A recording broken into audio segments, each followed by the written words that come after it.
All right.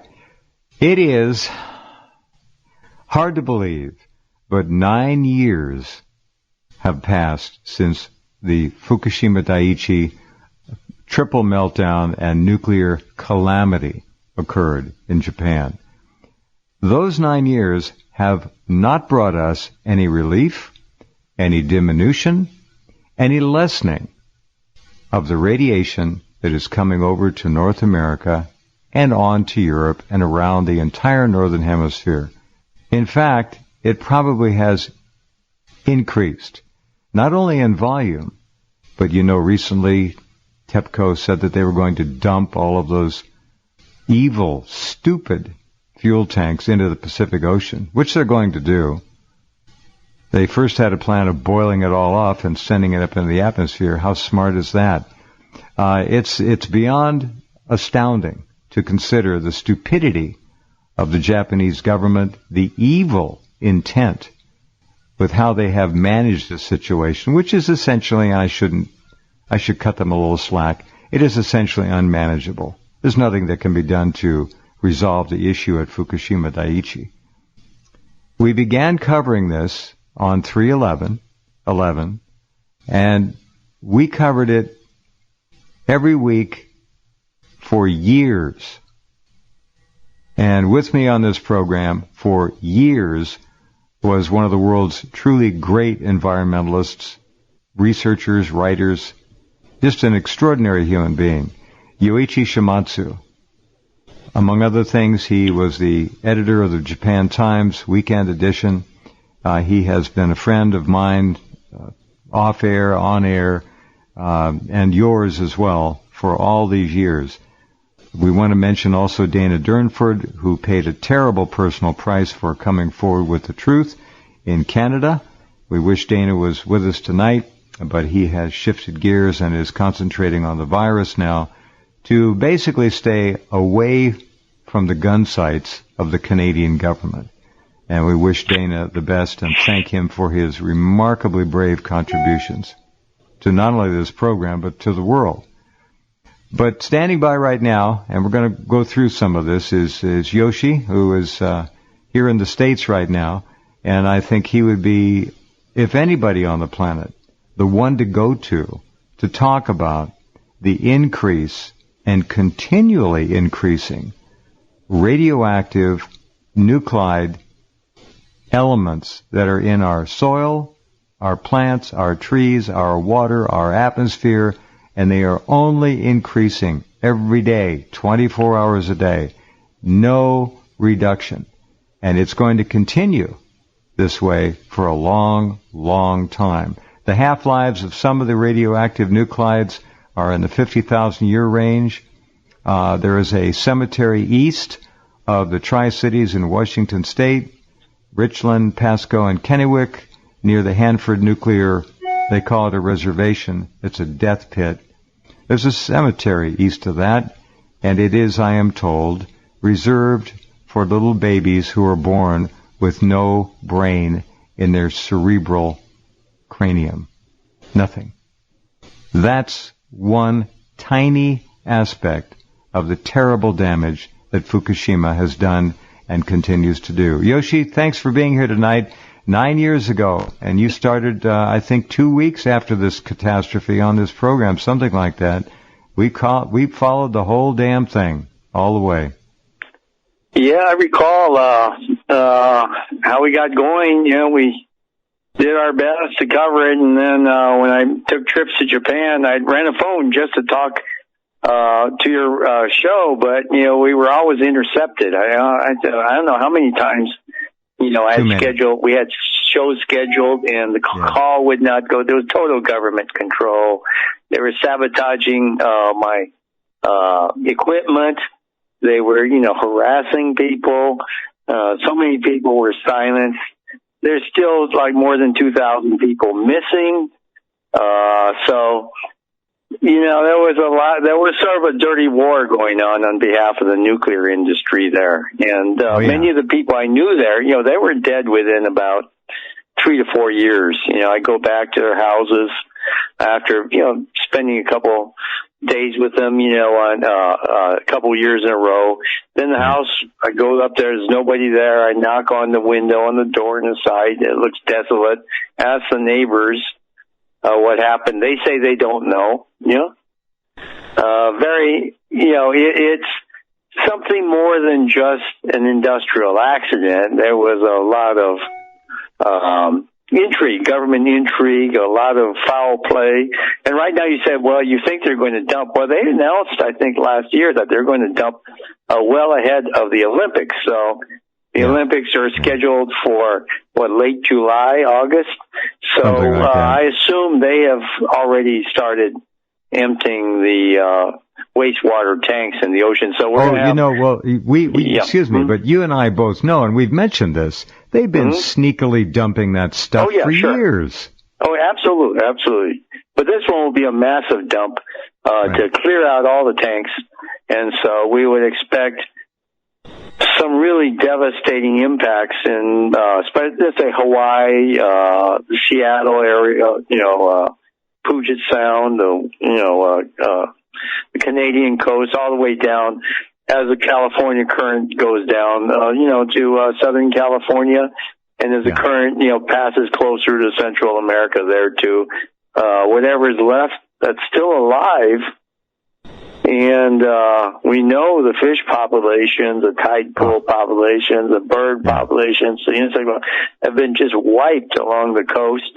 And the other problem is we also know those firestorms of 2017, when you had more than 2,000 lightning strikes a day in a single county in California or Washington State. That's radioactivity, folks. That's like massive amounts of radioactivity on the foliage, and the forest goes up, and all the stuff comes the smoke comes into everyone's houses that isn't burned, and they get to breathe it for weeks. So that was like a second really massive dose that people in California have suffered. People didn't understand. They don't understand. No. Look, within 2 months or 3 months, UC Berkeley was doing wonderful reports on the amount of radioactivity detected in the topsoil, the water, the agricultural crops, the trees, the bushes, the shrubs, you name it, the air. They were doing great reports. Every single monthly report, the graph kept going up and up and up in every category. And after about 8 or 9 months or less, they were shut down. But what they did and what they said was, after, I think it was the second or third report, and I caught this, there was a little note that they had in pine tree needles all up and down the West Coast, from Washington all the way down to California and the Sierras, found radiation in the pine needles of the trees. Now, what that said was the radiation went into the ground, the water from the rain pushed it down, the plants took it up, put it up into their greenery, all the rest of it, and when they burned, they released that radiation into the air again. You're right on the money. Yeah, and that big Sonoma fire was obviously, I recognized, the power of tritium, that somehow, as though it's heavier than water, it floats on top of water, and that was that flaming, that vast fire that was hitting the wine country in Sonoma and Napa. So the danger's not over. It's not like things are diminishing. It's coming over in waves. And in a few months, when the Tokyo Olympics start to, end, we will see the West Coast being hit again. And we know atmospherically, the stuff really travels fast in the atmosphere. Evaporates, gets into that jet stream and comes right over. It goes as far, into the Arctic, hits the Rocky Mountains, goes all the way down the Rocky Mountains to New Mexico and Mexico. So it has back a devastating impact. You remember? It swings back up north and then heads out east over the Atlantic, all over Europe. They were finding, let me think, cesium, I forget which one of the cesium twins, in the dairy milk of Vermont cattle 3 weeks after Fukushima. That's how quickly it came over, went into the ground and up into the grass and was eaten by the cattle. Think about that. Yeah. And Yeah, that's it. There were warnings not to give your children, fresh cow's milk and things like that. So that was, it was very intense. But the thing is, we've got conditioned to it. We're getting really conditioned to autism in children, and radioactivity. And Alzheimer's in adults. Yeah, in adults. You can trace all that back to Chernobyl. And so we're going to see many more waves of this stuff, in children in North America and Northern Europe, so Korea, places like that. So this is, and I think the newest thing we're finding out, and as I wrote in a recent article for you, is a correlation between countries that have been hit by high radioactivity due to various accidents, and also Fukushima, the Italian nuclear shutdown, was very, very messy. The mafia dumped fuel rods into landfills, into the Mediterranean. So Italy was very much, they wanted to go non-nuclear, but the corrupt government gave the contract to the mafia, and they were just dumping recklessly. So we see, that enormously high rate of coronavirus in older people in Italy. There is a correlation. These people, their immune systems have been damaged by the post-Chernobyl decommissioning, the dumping by the mafia.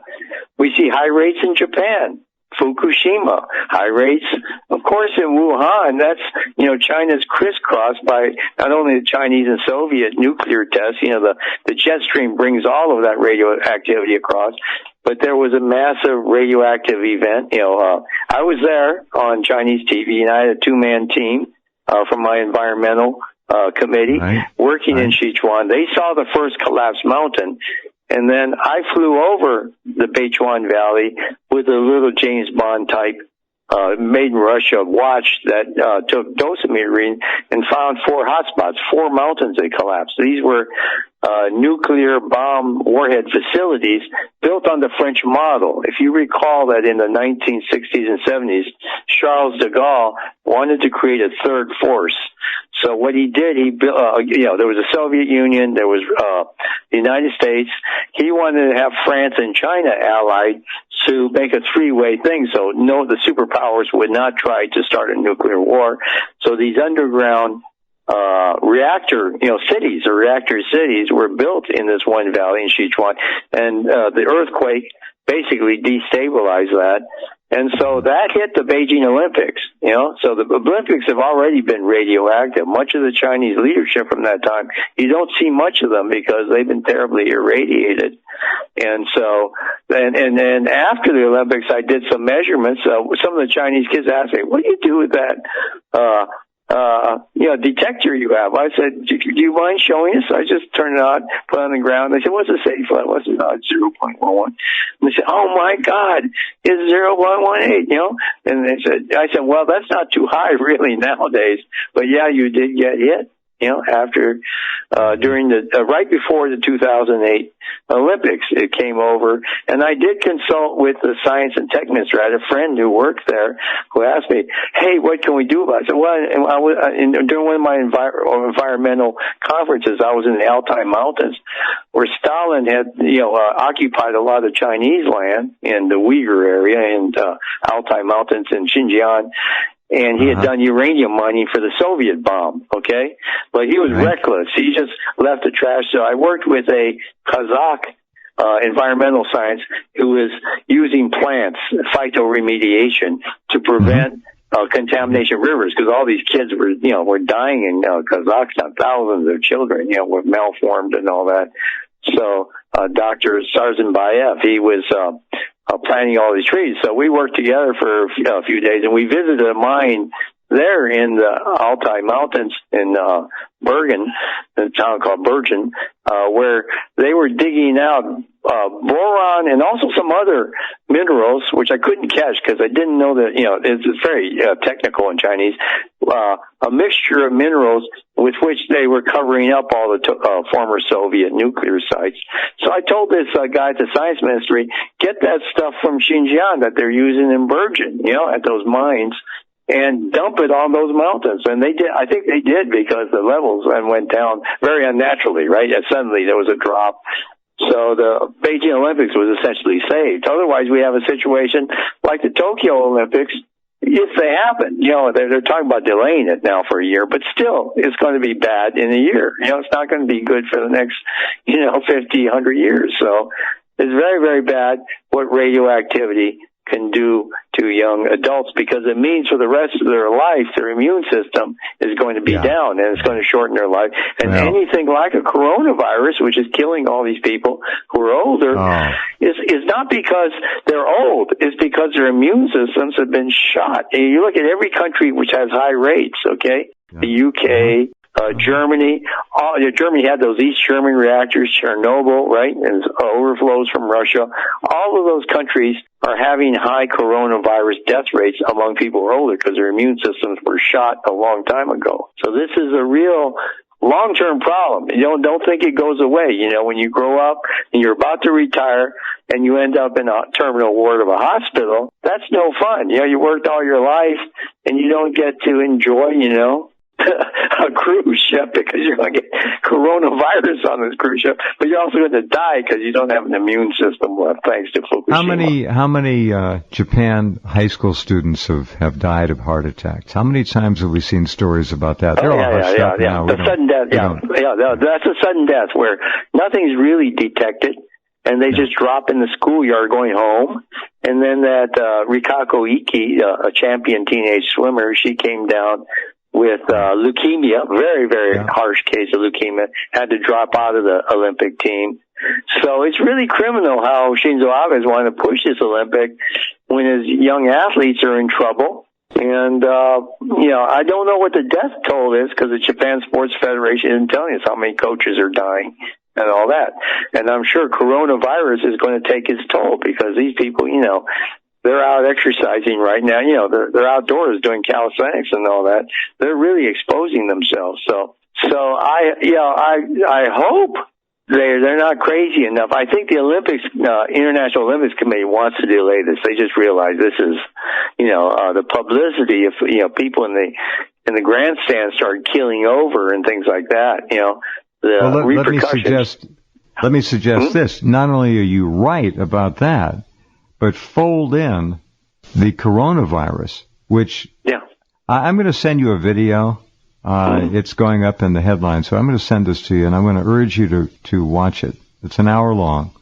It's a Stefan Molyneux interview, but it's a conversation with a doctor. And he lays it all out, and he's 100% right. This bioengineered virus was designed to destroy life as we have lived it. Usher in the New World Order, and I mean it's going to be incredibly destructive to political systems, cultural systems, social systems, financial systems. The banks in America are going to fail, many of them. It can't keep printing this worthless, useless money and bailing out things that are dying, and they're dying. We're going to digital currency. We're going to online voting. You can't count on it. We're going to social credit scoring. We're going to extremely harsh socialism. And if you don't get your vaccine, guess what? You won't be able to get your digital currency. They'll just shut it off until you get your vaccine. This is a massive change, a planetary-wide change, but most especially in the first world. They, the 1%, are changing the way things are. That's what's going on. And now with the radiation weakening people so much over the last 9 years, this coronavirus is going to have a field day, especially with our older people. Yeah, absolutely. And I think the weakening is also psychological, mental, as we saw in the children's brain suffering, newborns' brain suffering. It's not like adult brains are not hurting. People are becoming couch potatoes, so it's really bad. It's really bad. Absolutely correct. 100% correct. And I don't even like, and neither does Yoshi, we don't like bringing this information out, but it's reality. It's what we're faced with.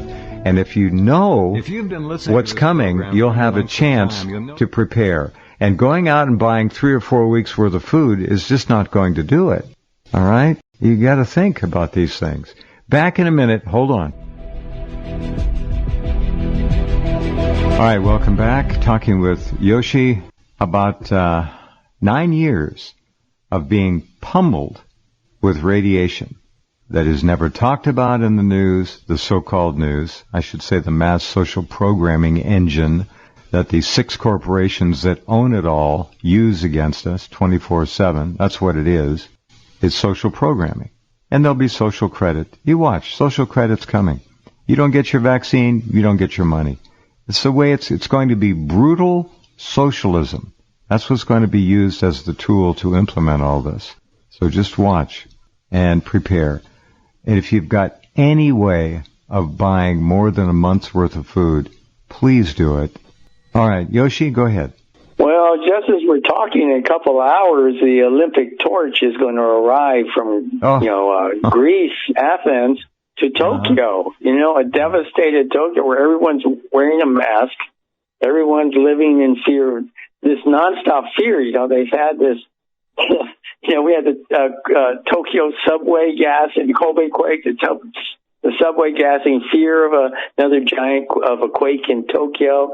And now this coronavirus, manufactured by that lunatic Japanese microbiologist or created by him, manufactured elsewhere. But and amidst all this, people dying, everyone afraid of getting sick, afraid of being on trains, and it's mainly a train system.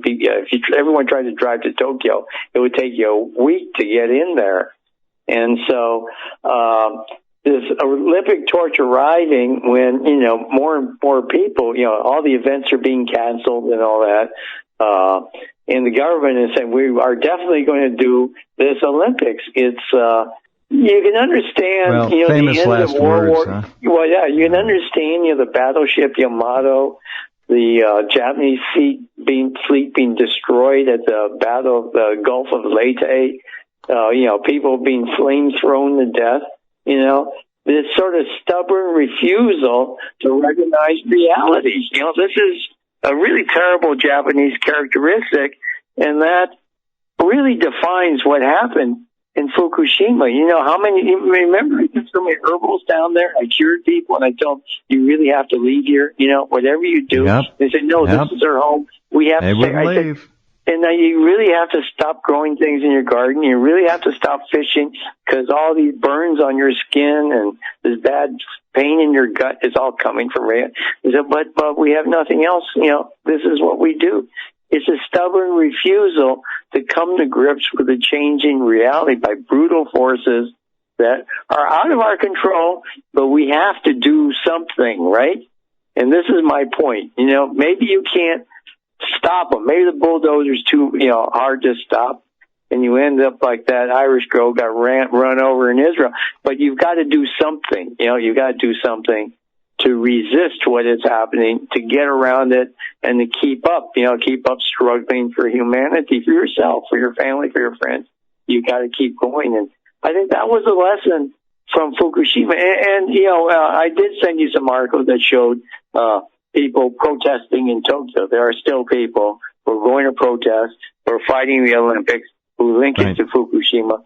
So, without that, without those few people doing that, it would really totally be a lost cause. And I think that's a lesson for America. There should be a lot more people doing that. And there should be a lot more people asking questions about radioactivity on the West Coast. Why Puget Sound is... Puget Sound was heavily hit, right? Puget Sound is so toxic that the orca colony pod that lives there has had, at last that I've looked, one live birth in the last 5 years. That's it. Yeah, they're finished. They're going extinct. They're done. Yeah. So that was a real casualty. And guess what? Coronavirus arrives. And that same area, Bill Gates' country, right up there, gone. Yeah. He's up there, I think, in the San Juan Island or somewhere like that. I forget the name where he lives. But there's all these rumors about him buying a 300, a gigantic yacht, right? Which is a floating city that's sort of like Greta Thunberg yacht, environmentally correct yacht. Yes. Bill Gates, politically environmentally correct yacht. Right. Environmentally correct all the way. That's right. Yeah, so this is even he, I think, is evacuated, and of course Amazon's been kicking around for a new site. Can you blame them? Yeah, I think these corporate bosses won't tell you the real reason that Amazon's got to leave Seattle too. So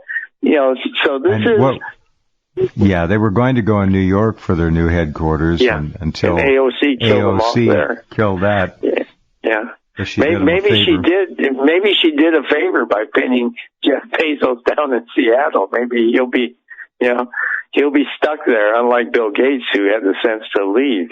So it's nearly a comedy. What's going on among the elites trying to escape this monster that they created. Okay, and exactly. But Seattle being an epicenter is really terrible. And then we have the Hanford flow down the river, the Columbia River. So, that whole coastline there, so horrible, and down Diablo Canyon area, we've had all these problems, and, so the problem we're seeing is that we've hit the end of the nuclear curve, and no one knows what to do. We can't decommission the plant. There's been so much opposition in, Nevada to Yucca Mountain storage, right? I think the Trump EPA tried to sneak in some materials to store there out of some of the old nuclear plants, and then Nevada caught them and is raising a ruckus. I didn't hear that. That's pretty funny. I didn't hear that. Yeah. So Trump had to reverse that and pull back. So the president is powerless against Las Vegas casino operators who now are broke because there's coronavirus. Everyone is afraid to go to Vegas again. And who in their right mind? Remember the other story you and I worked on was a Las Vegas shooting? Who in their right mind wants to go back to a mass shooting site like this? Massive guerrilla operation by jihadists. In the middle of the desert, not the Arabian desert, but the Intermountain desert. That's incredible things have happened, and it seems people are immune to the idea of, safety, proper living, getting things done, it's the death of for common change. sense, Yoshi. It's just not there. We don't have the ability any longer to defend territory. There's been, I believe, something done with EMF, electromagnetic frequencies from satellite, from ground stations, whatever. People no longer have the ability or the desire to defend their territory, their homes, their families. Not like they used to. Not like it's different. This is a very terrible, terrible thing, because the real border is really creeped up, hundreds of miles of north from where it used to be, and that's I don't say that as racism, because a lot of the people who come in are white people, and Asians, right, in Mexico, in Latin America, and, Brazil, places like that, or Puerto Rico. So I don't mean to be racist, I'm just saying there's a gigantic cultural shift towards Spanish, toward a different value system, which has I've done a lot of thinking about a value system that has a lot of tolerance for theft, against people who are perceived to be a little bit better off than you are. Because, I got to feed my kids, and the priest in the confession booth says, well, you had to feed your kids. Okay, I let you off. This is a new climate that is really hampering a national consensus. We could not build really a California consensus, a West Coast consensus against Fukushima. That was really terrible. I remember I would talk to you about my research on the tide pools there, and people would walk by and I'd say, everything's dead. And they would just say, I know, and then keep walking by. In other words, they don't even want to look at the tide pool, right? Do you understand? They're not going to get angry. They're not going to protest. They're not going to write friends and say, everything is dead out here. They're just going to take a stroll along there. And it's kind of nihilism. This is what's really crept in. People are willing to die. And basically, they want to die painlessly. It's not about having a challenging life. It's about having a painless death. That's their goal. So we're really. I think you just said something that's profoundly interesting and true. They just want to be allowed to fade away without a lot of pain. They just want to just go away. The American character has been assassinated in so many cases. Not everyone, but the great majority of people have been lulled into this screen addiction of fairyland. It's not the real world. Sports. Well, and now all of a sudden, wait, one other thing. Watch what happens. No Major League Baseball, no NBA, football probably isn't going to happen either. And you're going to see now people who are going through, and I'm talking about by the tens of millions, a drug withdrawal syndrome from no longer having sports to watch and vicariously live their lives through. It's not going to happen. PTSD, they're going to be in trouble. Yeah, because I notice over here a lot of people watch these dystopian shows. People were being locked up, imprisoned, abused, survivors struggling. You cannot win anymore. All you can do is try to live another few hours, another day, get by as the people around you drop. And this is a sickness. And this is a mental sickness from the radioactivity I was talking about, this depression. I noticed a lot of depression among younger people in Japan who were just talked about this years ago, 7, 8 years ago. We started to notice. We started to observe. We said that this is psychologically having an impact on people. Yeah, I remember it. They're just dragging along, and then they get treated, in hospitals with antidepressants, which are actually depressants. I mean, and so they just get buried under, and they cannot handle a joke. There's no sense of humor. You joke with one of them, and they just walk away and feel like the world's against them, when actually you're trying to cheer them up. Victim mentality. Victimhood. Yeah, you're just trying to tell them, you're taking it too hard. That's what you're in a joke. You're taking it too hard. Let's joke about it, But they feel victimhood. So, this isn't just psychological or social. That's there too, all this political correctness. But it's also in the air and the water, and we've got to do something to it. But the problem is, my problem now is after China, I had to get out of there, obviously, because it's total censorship. Our 40-minute videos or 20-minute videos, they're ordering us to load them on TikTok, which is 20 seconds, So we're competing against juggling dogs or something like that, right? With serious material for 20 seconds. How can we get a message across? So therefore, I was forced out, but just in time. Otherwise, I'd be stuck there. I remember talking to you. When did you leave there? Was it October? September? Right. October? Yeah, October, You got out just in time. I mean, just literally in the nick just of time, in time. Right? Just as those military gains were about to start and get hit by the coronavirus, which we'll discuss about another time, but I'm writing you more about that. We've identified pretty clearly now the culprits. Finally, the Russians are saying it, that it all started in Britain, at Portendown, and this Purbright, which is an interesting topic up here. Purebright. It's called Purbright in British. It's Purebright in English and in American. But it was named after Lord Purbright, and his actual name was Henry Rothschild de Worms, banker, who was a financier. This is amazing. Along with Henry Wellcome, the founder of the pharmaceutical company, and Cecil Rhodes, who basically wanted a second chapter of the Boer War. The Dutch down there, Africa, weren't punished enough. So they had the second chapter. They put 26,000, white women and children in the concentration camps, unleashed typhoid on them. There was rinderpest against their animals, okay? That was the basis for the formation of Portendown, was rinderpest. Then they unleashed typhoid, and they did vaccine experiments on all these Dutch, French, and German kids in the concentration camp. 26,000 of them lost their lives. And also with blacks, there were like 3,000 blacks in other internment camps who died off because of these vaccine experiments.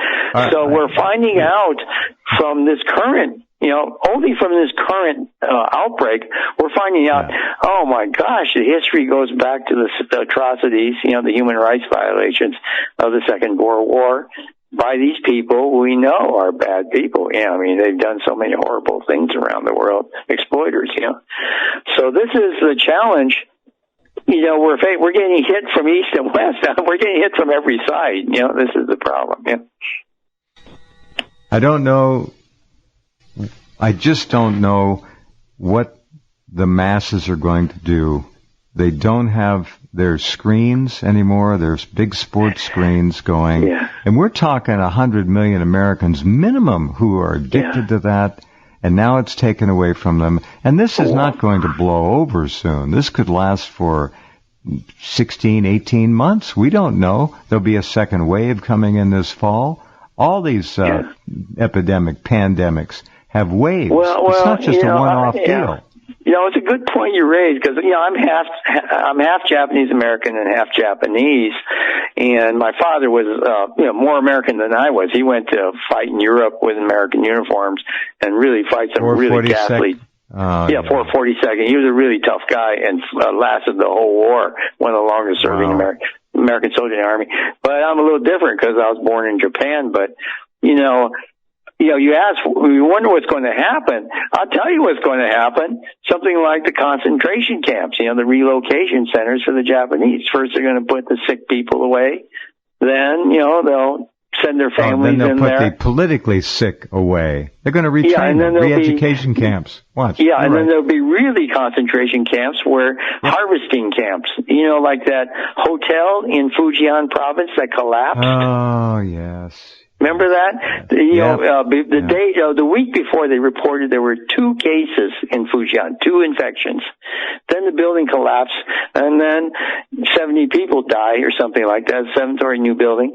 And I'm figuring out what happened. See, what they did in Wuhan, they had to use all kinds of antibiotics to just prevent the rest of the city from dying. But you isolate them in a little town in Fujian, you can get people who haven't been given a lot of drugs, right, in these isolation chambers. That way, they build up serum in their bloods, right? You understand? Mm-hmm. Sure. Serum in the bloods. Then when D-Day comes, you turn on the gas in the building and shut off the electrical power. You understand? Then you can drain their blood, and the serum will be reserved for all the elite people, the rich people, people who have the money to pay. You understand? To get the antibodies. Now, what destroyed that building? I figured it out. They had the power off. They were looking for mobile phones. Maybe someone of the patient must have stuck a mobile phone under his pillow or under, his mattress. Someone called, and the building exploded, So do you understand what I'm saying here? Harvesting centers, okay? Harvesting centers. How many organs did they get from that one? Well, they get them from nearly every major hospital, but they want healthy people who are not on drugs to, don't have all these HIVs and things. They want these healthier people. Oh, they got so if you're a healthy person, you're going to a camp for healthy people. Right. I say, watch out, folks. Watch out. You're going to a sports camp because you're so healthy and young. Watch out. Watch out. That's what happened in Fujian. That sets the pace. That's the model. That's why no one's talking about it. The news poll that Bloomberg doesn't talk about it. Gone. No one's, the mainstream New York Times, no one's talking about it, okay? Because they see here the new business model, harvesting human blood and organs and serums and everything else, okay? So this is the end game. So that's why, in a certain sense, people in California, the West Coast, won't be used. They're too radioactive, right? You understand? They've got too many problems. So they'll be rounding up people from Kansas, Arkansas, these states where there's only like 1 or 2 coronavirus problems, they're in Oklahoma and all that. Those are the people who are going to the health camps to be harvested. So just wait and see. You'll see what I mean. When some disease comes through, there'll be all these cohort groups. Oh, give this guy typhoid. Give this one typhus. Give this one HIV. And, and that's unfortunately the direction that the Gates Foundation, the Purbright Foundation, all of these, population control groups and, are doing. And Wellcome runs a thing called the Wellcome Sanger Institute. Like Margaret Sanger. Margaret Sanger, yeah. Yeah, the British Planned Wellcome Parenthood. Group. Yep. Yeah, controls the Sanger Research Institute. They own it. It's in England, and there's, I think, a branch in the U.S. now, which is, of course, better abortions and using embryonic tissue. They do. The Sanger Institute is set up to do genetic studies. What we're talking about here is embryonic tissue, So this is really a kind of medical cannibalism, Let's get that very clear. It's a kind of cannibalism. Some people can live longer by other people living shorter. It's not much really different than the Aztec priests cutting out some people's hearts and having them for dinner. It's really not that much different. A human heart is probably good for your people blood and immune system if you live in a poor society with on a corn diet. So That's they felt a lot better and stronger. Just people don't understand. It was written about once, and the liberals went berserk, and the story was pulled, and it had to do with the protein deficit that the Aztec culture was faced with, confronted with. Where did they get the protein that they were missing? From all Harvesting those sacrifices. Humans. Harvesting humans. And this is part of that, what I mean by this tradition, why I'm worried about the border going north. You know about all the medical horrible things that go down south of that border, right? Yeah. Well, the border is not along the U.S., Mexican border anymore. It's 150 miles inland or 200 miles inland in place, 300 in some places. So this is very worrisome because this value system, which doesn't respect human life, doesn't respect the individuals, doesn't respect the sanctity of every person's body and mind and soul or whatever.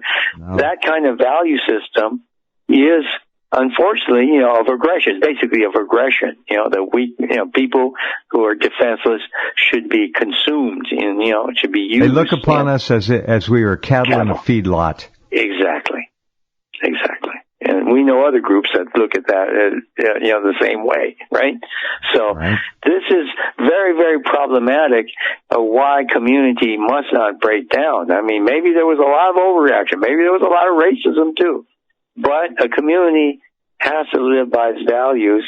And the United States has failed against Japan,